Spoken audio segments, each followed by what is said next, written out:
ما سلككم في سقر قالوا لم نك من المصلين ولم نك نطعم المسكين وكنا نخوض مع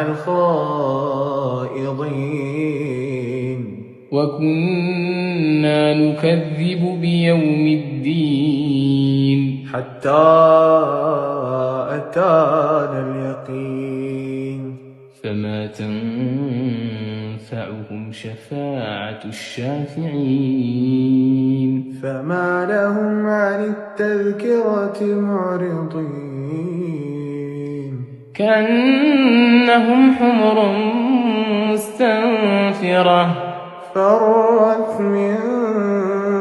قسورة بل يريد كل امرئ منهم